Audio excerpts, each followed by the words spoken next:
Bang Cursos, uma explosão de conhecimentos. Olá, seja bem-vindo ao Bang Cursos e hoje falaremos de descobrimento do Brasil. O que de cara nos remete a uma pergunta muito importante. O Brasil foi descoberto? Há duas formas de responder essa questão. A primeira delas é pela ótica europeia. Essa perspectiva também é chamada eurocêntrica porque privilegia o papel que os europeus tiveram no desenrolar da história humana. E sim, nessa perspectiva, o Brasil foi descoberto por Cabral. A segunda forma de responder a questão é pela perspectiva dos indígenas. E por essa perspectiva a resposta é não. O Brasil não foi descoberto. O que houve foi uma série de invasões dos portugueses e também dos espanhóis, franceses e outros povos europeus que acabou por dizimar com a população ameríndia. Ô senhor, mas como que Portugal, um país pequeno, saiu na frente de todo mundo, os holandeses, espanhóis, os franceses aí, descobriu o Brasil? A resposta é uma confluência de fatores políticos, econômicos, sociais e também tecnológicos. Portugal já era um reino unificado e centralizado desde a Revolução de Avis, e sofreu menos com a fome e a peste que assolaram a Europa no século XV. Além disso, tinha uma importante classe comerciante, e as grandes navegações eram ótimas oportunidades de comércio.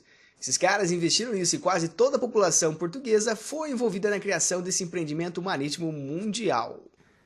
Mas vale lembrar que essas façanhas só foram possíveis graças a uma série de avanços científicos e tecnológicos que os portugueses reuniam. Eles estudaram as correntes marítimas e aperfeiçoaram o uso de instrumentos náuticos, como o astrolábio, o quadrante e a bússola.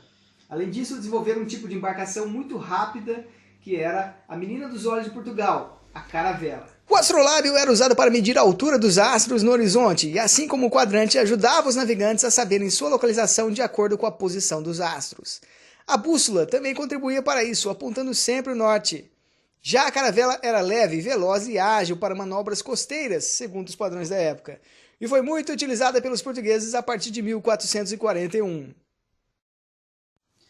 Os portugueses buscavam duas coisas em especial, ouro e especiarias. O ouro a gente já sabe que era o metal mais cobiçado pela humanidade.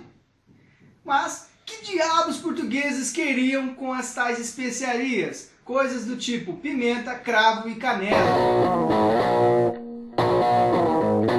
A população europeia da época adorava carne, mas eles não tinham geladeiras ou freezers. Então, a solução que eles encontraram é abatiam os animais e preservavam suas carnes no sal. O que dá para imaginar que não ficava com um gosto tão bom. Já que o gosto não era tão bom, além disso, passavam-se alguns meses, essas carnes ficavam meio pútridas, até mesmo fétidas, esses caras tinham que encher essas carnes de pimenta e outros condimentos para torná-las comestíveis. Então, é para isso que eles usavam as especiarias.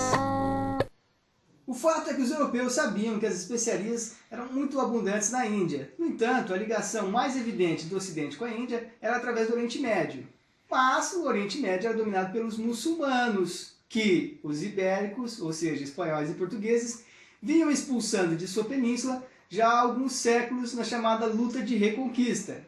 Por isso, a única saída para eles era contornar a África para chegar à Índia. Em 1434, Gil Yanes passa o Cabo Bojador. Em 1487, Bartolomeu Dias cruza o Cabo da Boa Esperança.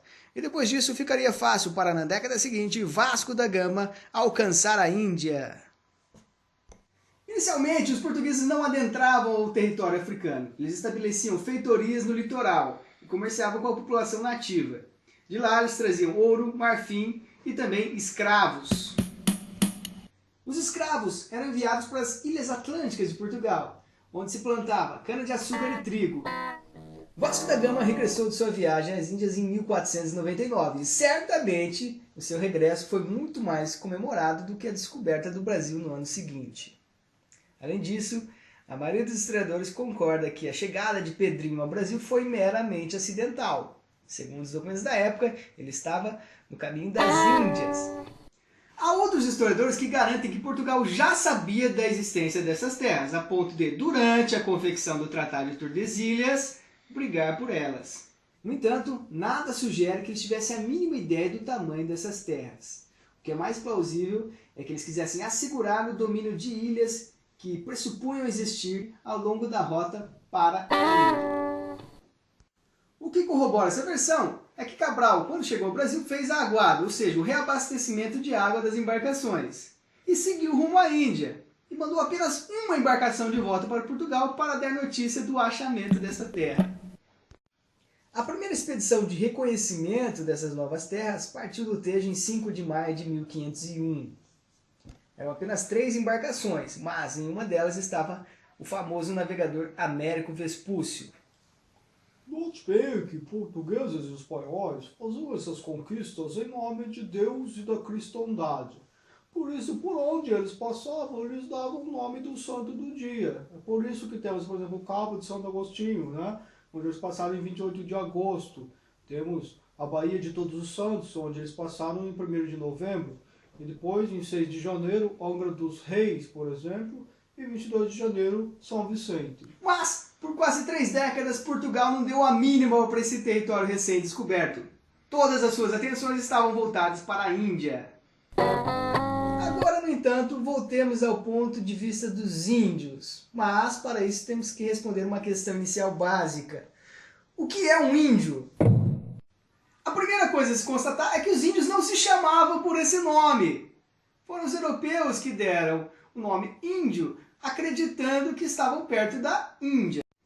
Quando os portugueses chegaram aqui no Brasil, havia muitas tribos diferentes, falando línguas diferentes e com costumes diferentes. A maioria delas eram rivais e independentes entre si. Como se tratava de milhares de tribos, falamos então em macroetnias.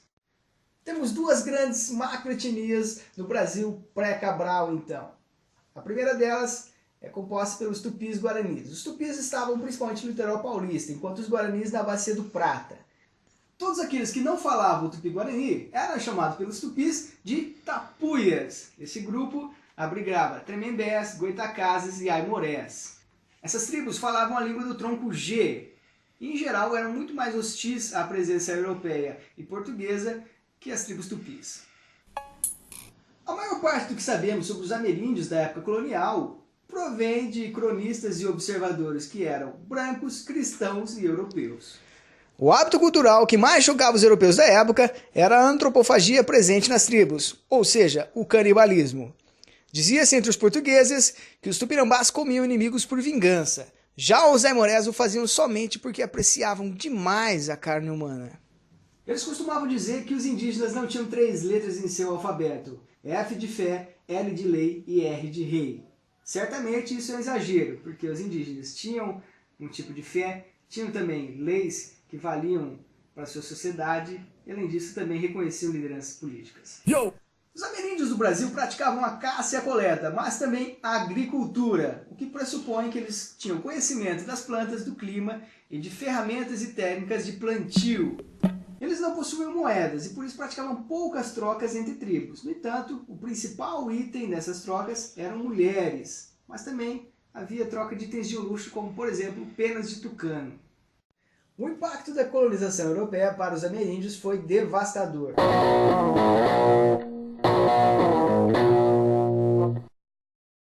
Não dá para dizer que o Brasil foi invadido pelos portugueses, porque as populações que aqui viviam não tinham nenhuma forma de unidade política. Ou seja, o Brasil passou a ser construído a partir da chegada dos portugueses. Mas esse processo longo, complexo, demorado, também contou com a ajuda importantíssima dos indígenas e dos africanos. Professor, mas então quando é que o Brasil vai nascer de fato? Sabemos que a independência do Brasil só chegou em 1822. Antes disso, desde o descobrimento até 1808, data em que a família real portuguesa vem fixar sede na cidade do Rio de Janeiro, o Brasil foi uma colônia dos portugueses. O que quer dizer que não era um país próprio, autônomo, tá certo? Não tinha unidade política, nem mesmo territorial. Portanto, a rigor, é mais correto falar em América Portuguesa do que em Brasil Colônia. No entanto, já desde o século XVI, já se chamava essas terras de Brasil. No imaginário dos europeus só se falava em ilhas atlânticas que eles pressupunham, mas não sabiam de fato se existiam ou não. Que eles davam o nome de Braxil, Brexil, Brecilge, Precil, Braxil, todos nomes muito parecidos ao nome Brasil. Logo que descoberto essa terra aqui, Pedro Álvares Cabral e seu escrivão Pero Vaz de Caminha deram o nome para essa terra aqui de Vera Cruz. Mas, logo depois, ela passou a ser chamada de Santa Cruz. Mas também era muito comum na Europa chamar essa terra aqui de Terra dos Papagaios, como por exemplo aparece no Globo de Schiller de 1520. Em 1501, Dom Manuel, rei de Portugal, escreve uma carta para os seus sogros, os reis de Espanha, para contar da notícia do achamento do Brasil. E lá ele usa o nome de Santa Cruz. Mas em pouco tempo o nome Brasil vai passar a designar essas terras e suplantar a nomenclatura oficial. Em 1516, Dom Manuel investiu Cristóvão Jacques da função de governador das partes do Brasil. E em 1530, Dom João III nomeou Martim Afonso capitão-mor da esquadra enviada à terra do Brasil. No mapa de 1527 do Visconde de Maiolo, usa-se um nome conciliador, Terra Santa Cruzes de lo Brasil e de Portugal. A princípio, os mais religiosos insistiam na nomenclatura oficial, que rendia homenagem ao lenho sagrado cristão. Pero Magalhães Gândavo escreveu em 1575 sua História da província de Santa Cruz. Anos depois, em 1587, surgiria A Notícia do Brasil, de Gabriel Soares de Souza. Mas a primeira história do Brasil, assim originalmente intitulada, viria a lume somente em 1627, pelas mãos do Frei Vicente do Salvador. Entendeu? Porque costumamos dizer que o Brasil não é para iniciantes.